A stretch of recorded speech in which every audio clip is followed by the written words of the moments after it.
My title is very simple. Y mi título es muy simple: el más grande viaje en la vida. Y estoy seguro que ustedes estarán de acuerdo conmigo cuando digo que la vida es un viaje. La vida es un viaje. Y es importante en un viaje saber a dónde estás yendo. Porque si no es así, empiezas a viajar sin saber a dónde vas y vas a estar dando vueltas en un círculo vicioso. Y la conversión, porque tenemos que pasar de lo físico a lo espiritual, la conversión también es un viaje. Es como en la vida: si no sabes a dónde estás yendo, eso es vanidad. Y en términos espirituales, si no sabes a dónde vas, también estás perdido. Y como ustedes saben, un marinero que no sabe dónde va, pues no le sirve ningún tipo de viento. Así que la conversión, de acuerdo a la Biblia, es un milagro. Dios es el que inicia toda conversión. ¿Y cómo sabemos esto? Porque Dios abraza a los desterrados, a los que están en exilio, por así decirlo. Dios nos busca incluso antes de que nosotros empecemos a buscarle.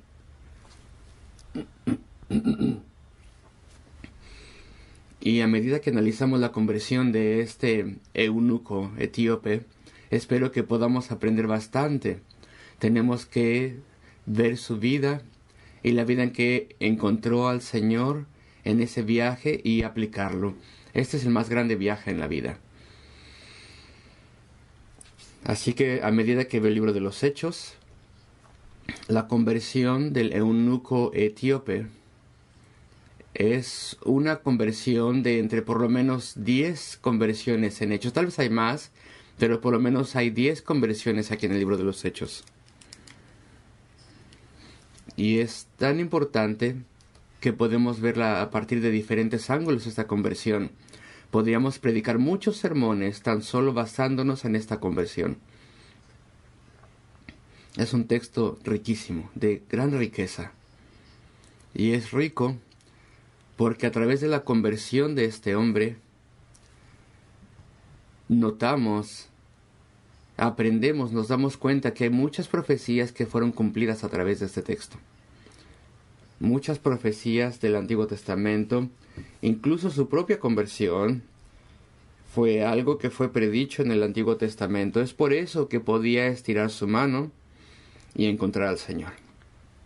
Y puedo darles la lista de los textos en el Antiguo Testamento que vemos aquí claramente en lo que pasó en la conversión de este hombre etíope. Por ejemplo, Isaías 11, Isaías 53, Isaías 56, Salmo 68, Zacarías 13. Tantos pasajes que se relacionan con esta conversión. Entonces, a medida que vemos esto, hay una gran enseñanza que podemos extraer de esto. Dios salva personas de toda tribu, de toda nación, y el Evangelio es un llamamiento a todo tipo de personas, sin limitación y sin distinción, y este siempre ha sido el caso, siempre ha sido el plan de Dios. Por favor, no crean a nadie que dice que Dios ha cambiado de parecer al respecto de los gentiles, de su conversión, porque siempre ha sido así desde el Antiguo Testamento hasta el Nuevo Testamento, a través de la historia de la Iglesia. Entonces, en la vida de este hombre se nos dice muy poco de su vida, pero en lo poco que sabemos podemos aprender bastante. Hay mucho que se dice en pocas palabras tan solo para ayudarnos a ver la obra salvífica de Dios en la vida de un individuo. Y esperemos que a medida que vemos su vida podamos ver también nuestra propia vida y pensar: ¿tengo comunión con el Dios viviente? ¿Qué hay al respecto de mis pecados? ¿Han sido perdonados ya? ¿A dónde estoy en este viaje? ¿Hacia dónde voy y dónde estoy? Estas son preguntas que tenemos que hacernos a medida que analizamos la conversión de este hombre. Y bueno, he seleccionado 7 cosas que son fáciles de ver al respecto de él. Y debido a que el punto es al respecto de Dios, no respecto de él, sino respecto de cómo encontrar a Dios, cómo puedo tener mi corazón cambiado, cómo puedo tener una nueva naturaleza. En el Antiguo Testamento se dice que el etíope no puede cambiar su piel, sin embargo el Señor Jesucristo puede transformar su corazón.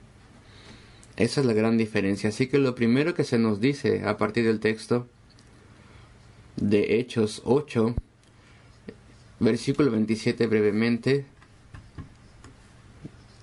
lo primero que aprendemos al respecto de él en Hechos 8:27 es que él es un eunuco etíope. Esto es importante, es etíope. Y en el texto griego, la palabra etíope ahí significa uno con la cara quemada, lo cual significa que es de África. Esa es su identidad. Él es un etíope.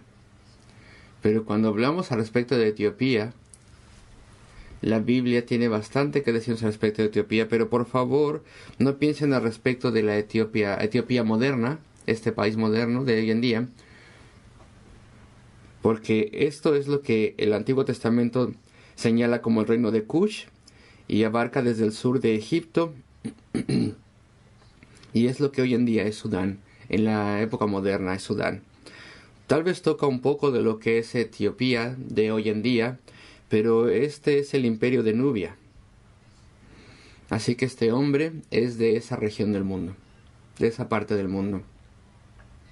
Él trabaja para una reina, la reina de Candace,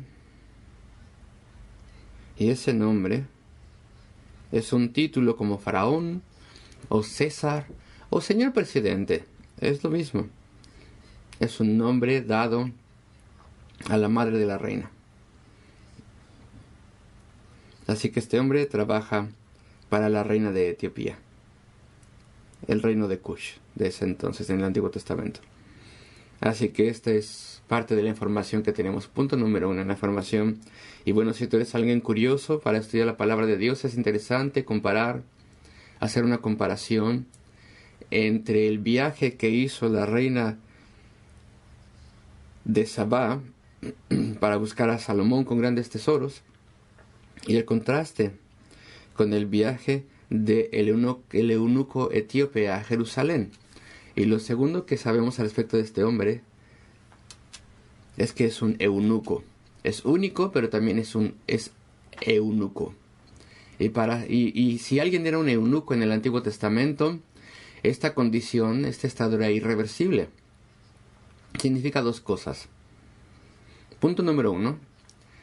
Puede ser un título oficial, un estatus oficial. Así que un eunuco era alguien que tiene una posición oficial en el reino o en la nación. Y también puede significar el segundo aspecto, porque no sabemos su nombre. El segundo aspecto es que un eunuco es alguien que voluntariamente fue castrado o se castró para poder estar al servicio de la reina. ¿Y por qué? Pues porque entonces esto muestra su fidelidad a ella y punto número 2, no es una amenaza para ella. Esa es la razón por la cual este hombre podía estar en esa posición. Pero punto número 3, también se nos dice que es un dignatario, es un funcionario, lo veremos en el versículo 27.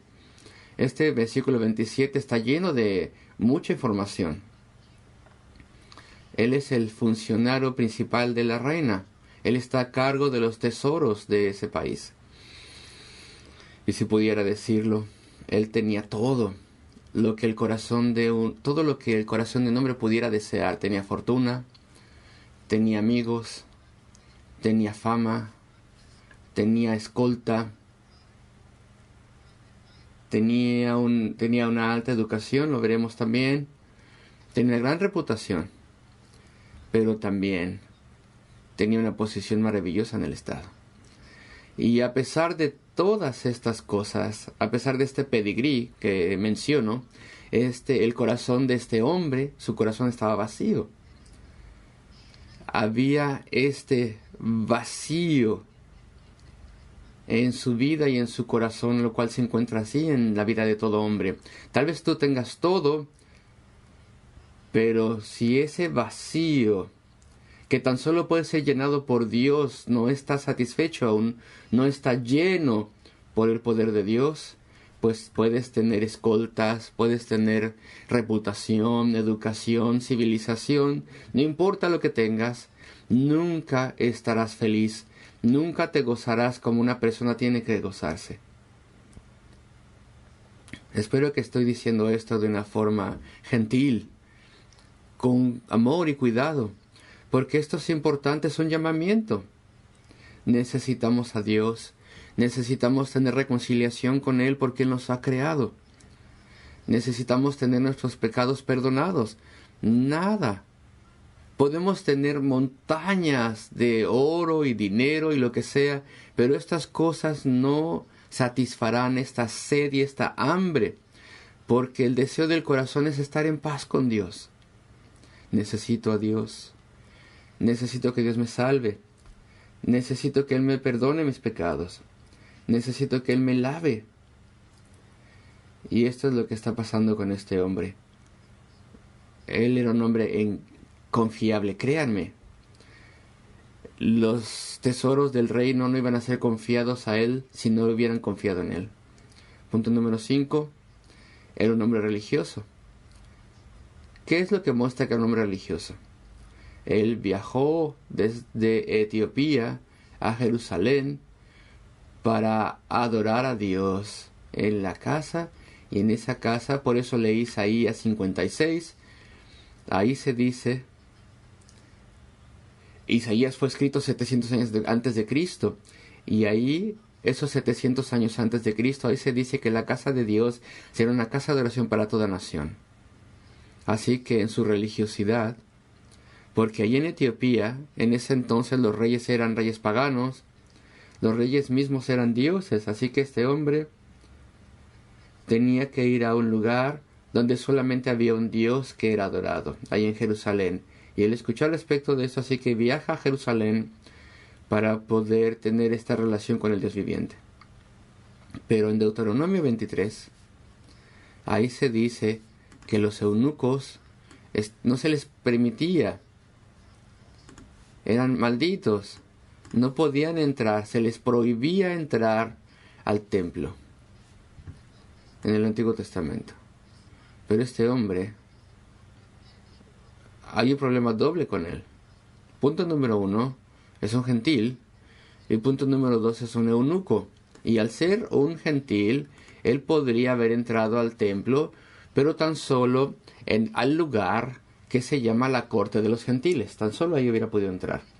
Así que incluso al ser un gentil, no hubiera podido entrar al templo per se. Tenía que estar en una corte a un lado. Pero al ser un eunuco, esto hacía que tuviera un problema doble. A él no se le permitía entrar. Había una prohibición para no entrar a ese lugar a adorar a Dios. ¿Y ven el punto que estoy intentando hacer?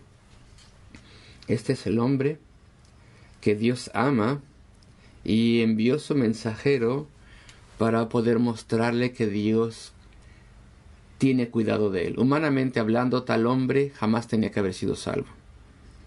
Y punto número 6, era un hombre educado.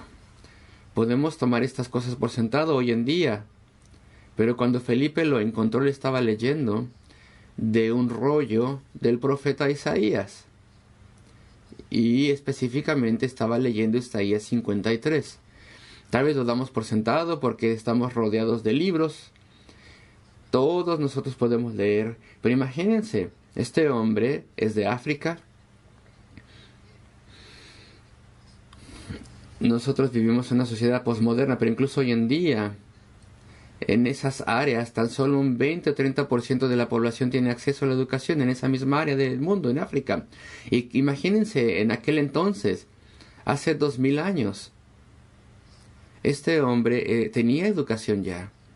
Eso no era el caso de la mayoría de las personas en ese entonces, pero más aún, él tenía su propio rollo de las escrituras. Probablemente fue copiado este rollo a manos de un escriba y se lo dio a él y le costó una fortuna. Porque en ese entonces, si lees la historia, una villa tendría solamente un rollo.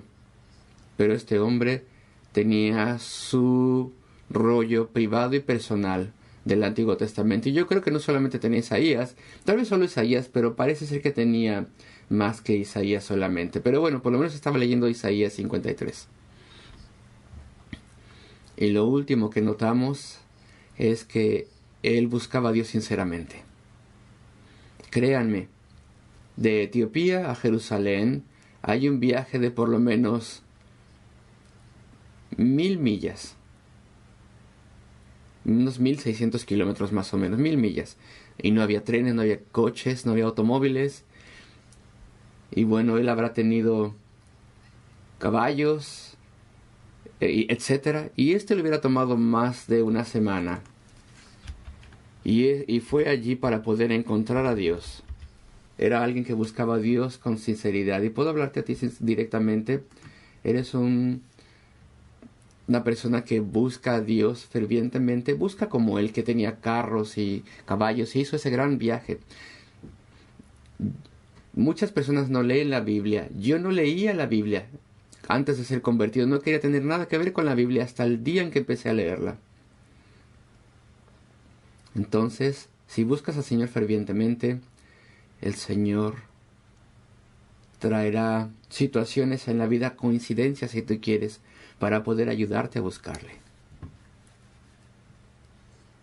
Pero bueno, quedando insatisfecho, volvió a su propia tierra. Vemos esto aquí.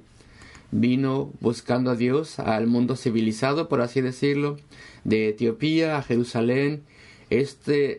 Para él Jerusalén era el mundo civilizado y religioso, pero para su gran decepción, él no pudo encontrar respuesta a sus dilemas. Estuvo desilusionado. Y ya mencioné su pedigrí. Tal vez tú y yo pensamos que somos alguien, que somos muy especiales. Pensamos que todo lo sabemos. Tenemos educación, tenemos grandes diplomas tal vez, tenemos el mejor trabajo tal vez, tenemos todo tipo de libros que podemos leer. Pero el problema con nosotros es que ante Dios no somos nada. Somos exactamente como este eunuco. Estamos sucios, estamos excluidos, estamos contaminados y no hay forma ante Dios en la cual podamos tener una relación con Él. Y es por esto que necesitamos que alguien nos hable. La distancia geográfica no se compara en lo absoluto con la distancia espiritual. Estamos cortados de Dios, separados de Dios, y no hay forma en la que podamos acercarnos a Él. Dios es santo, somos pecadores, y tenemos que ser condenados. Tenemos que ser juzgados. Y si Dios tiene que juzgarnos, sin la misericordia del Señor Jesucristo, que ha sido mostrada a nosotros, a este mundo, en la cruz del Calvario, donde se llama a los pecadores a arrepentirse, donde se llama a los pecadores a considerar sus caminos, entonces no hay forma en la cual podemos tener comunión con Dios. Entonces, así como fue profetizado hace mucho tiempo, hay esperanza para este eunuco etíope. El Señor dijo, el etíope estirará su mano y encontrará a Dios.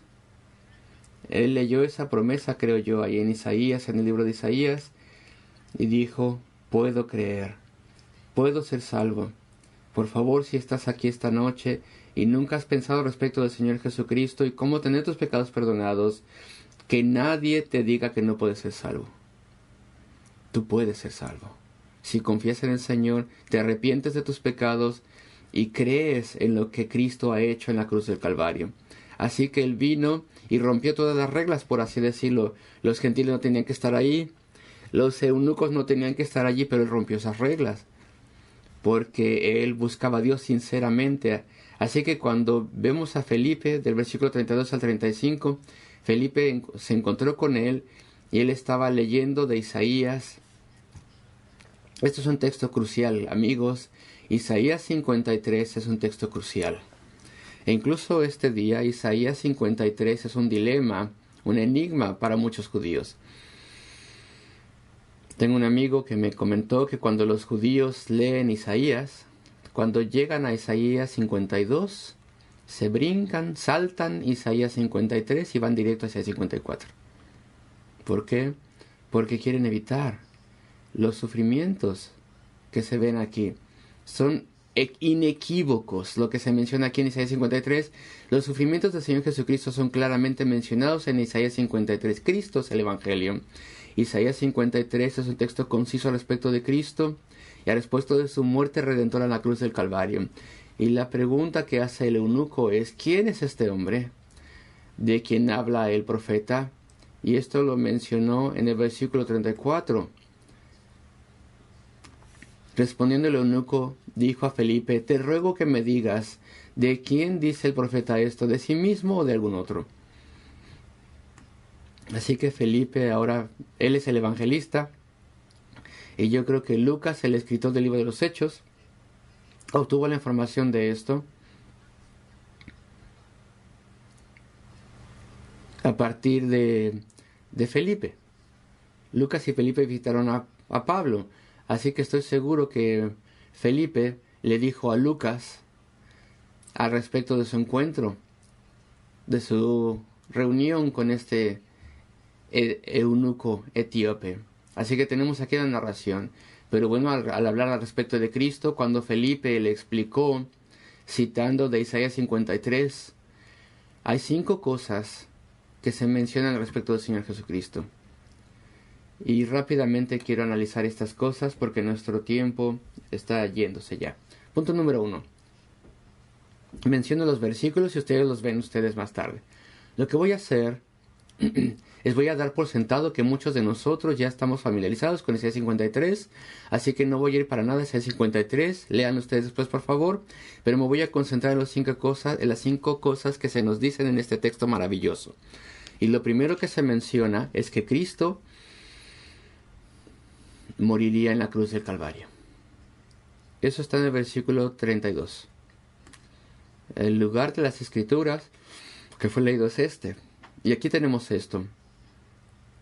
700 años antes de que sucediese, el profeta Isaías dijo que Cristo moriría, y moriría en la cruz del Calvario. Fue llevado como oveja al matadero. Cristo, Juan 1:29. Juan el Bautista dijo: he aquí el Cordero de Dios que quita el pecado del mundo. Estaba hablando de Cristo. Así que esto es lo primero que Felipe le explicó al eunuco, que Cristo dio su vida, Él murió en la cruz del Calvario para redimir pecadores. Y lo segundo, todavía en el versículo 32, se nos dice que Él moriría voluntariamente. Dice, Él dijo: tengo poder para dar mi vida y tengo poder para tomarla de vuelta, dijo el Señor Jesús. Así que por favor nunca imaginen a Cristo yendo a la cruz del Calvario como un hombre derrotado, no. Creo que Cristo fue a esa cruz voluntariamente, evidentemente, y evidentemente fue difícil, fue doloroso. Los tormentos ahí no podemos describirlo con palabras. Sin embargo, Él fue allí a esa cruz voluntariamente, porque Él sabe y sabía que tan solo a través de su muerte es que habría redención de pecados. Y si no hubiera muerto en esa cruz, nadie hubiera podido ser salvo. Así que fue a esa cruz con la cabeza en alto. Fue como oveja que no abrió su boca. Versículo 32 de Hechos 8. Así que no abrió su boca. Lo tercero que se nos dice aquí es que Cristo moriría de forma injusta. El justo moriría por los injustos. Y esto una vez más se nos dice aquí en el versículo 33. En su humillación no se le hizo justicia. Cristo no era culpable, era inocente, pero fue declarado culpable en una mofa de juicio, en una burla de juicio, en una farsa de juicio. Se le escupió, se burlaron de él de forma injusta. Y ustedes se acuerdan, Cristo murió en la cruz.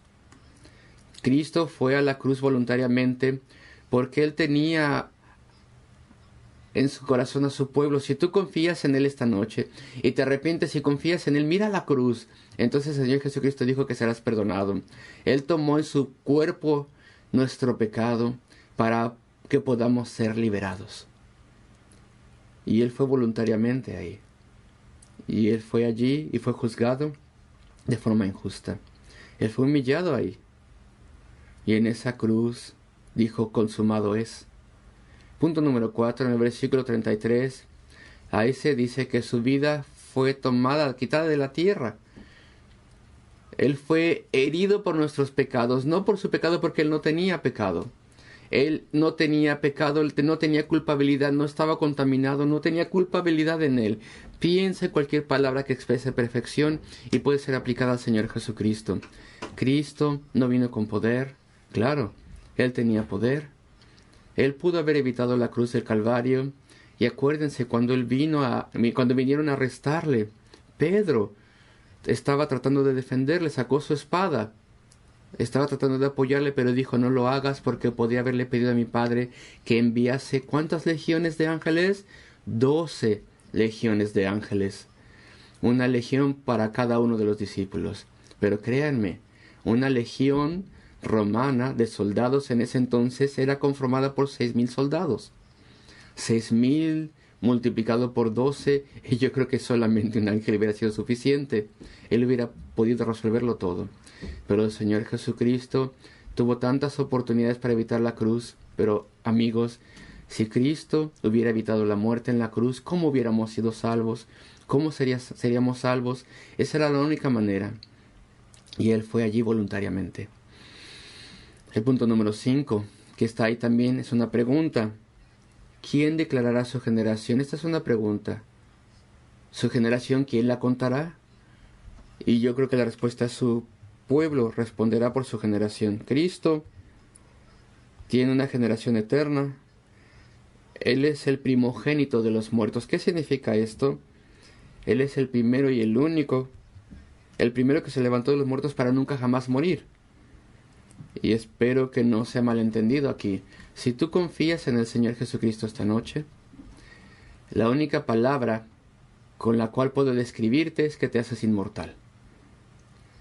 Lo cual significa que claro morirás, pero Cristo ha inaugurado la nueva generación y esta nueva generación está conformada de personas que nunca morirán una vez más. Claro que moriremos una vez más en el cuerpo morirá, el polvo volverá al polvo y el alma irá donde está el Señor, y cuando Cristo vuelva, Él volverá con estas almas, y ese cuerpo que volvió al polvo será levantado de los muertos, y este cuerpo glorificado será reunido con el alma, y ya nunca más habrá muerte.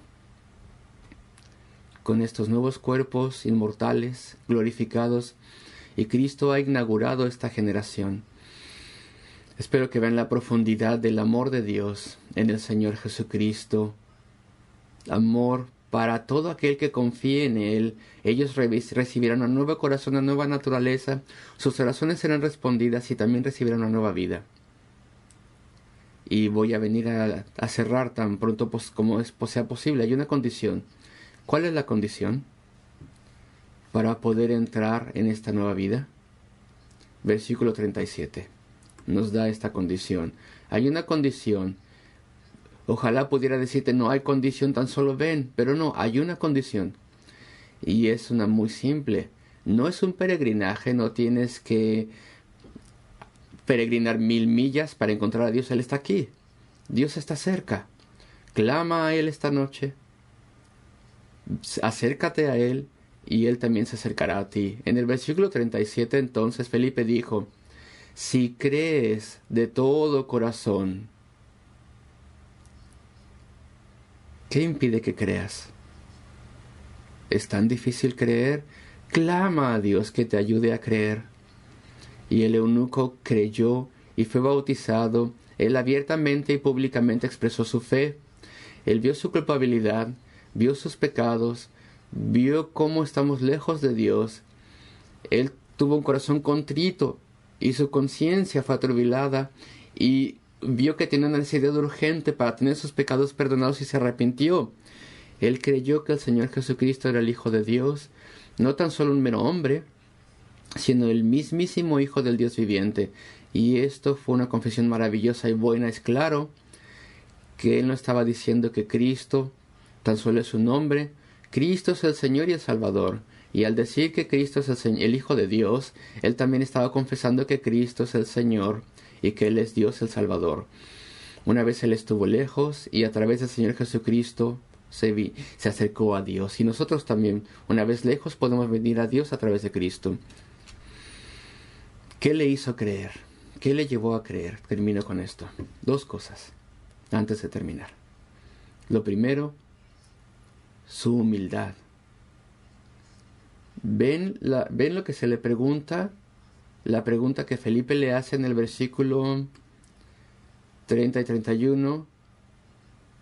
Acudiendo Felipe, le oyó que leía al profeta Isaías y dijo: ¿pero entiendes lo que lees?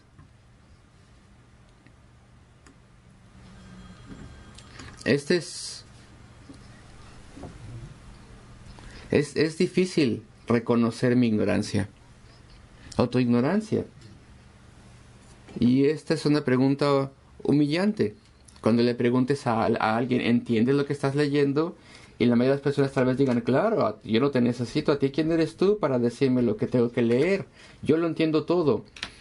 Pero este hombre tenía mucha educación. Y cuando se le preguntó, ¿entiendes lo que les dijo? ¿Cómo podré si alguno no me enseñare? Así que su humildad, él era dócil, era honesto, versículo 31, era amable, dijo, te pido, por favor, ayúdame. Y también tenía deseo de aprender.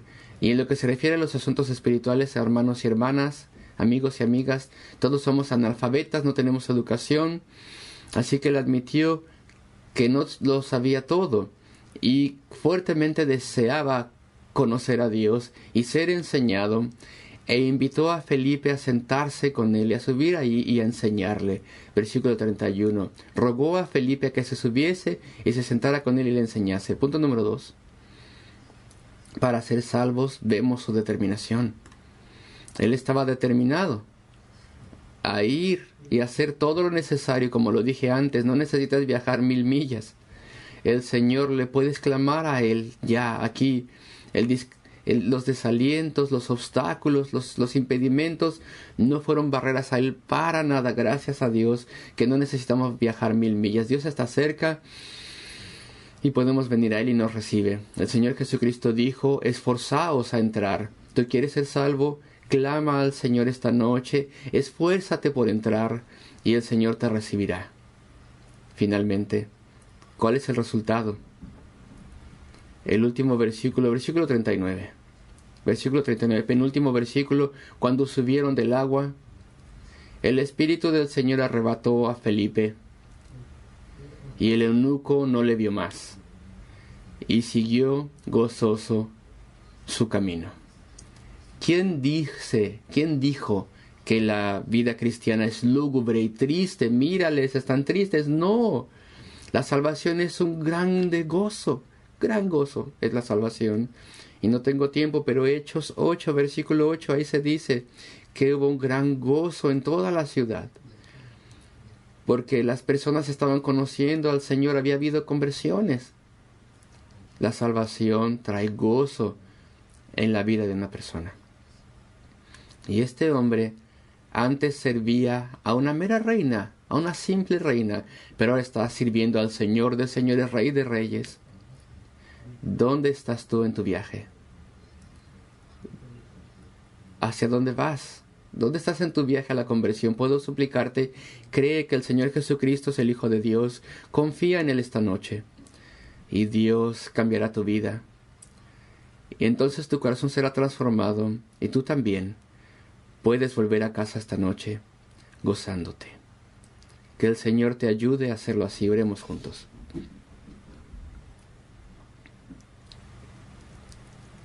Oh Señor nuestro Dios, de gracia, Padre Celestial, te damos gracias, Señor, que el Señor Jesucristo ha muerto en la cruz del Calvario para salvarnos.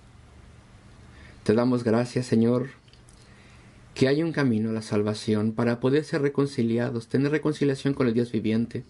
Y Cristo está llamando a todo hombre, a toda mujer, niños y adultos también, para que vengan a Cristo y a creer que el Señor Jesucristo es el Hijo de Dios. Por favor, Señor, ayuda a los que te buscan, que están en problemas esta noche y no te pueden encontrar aún. Habla a sus corazones y trae arrepentimiento, obra arrepentimiento y convicción en tu pueblo. Lo pedimos por amor al nombre del Señor Jesucristo. Amén.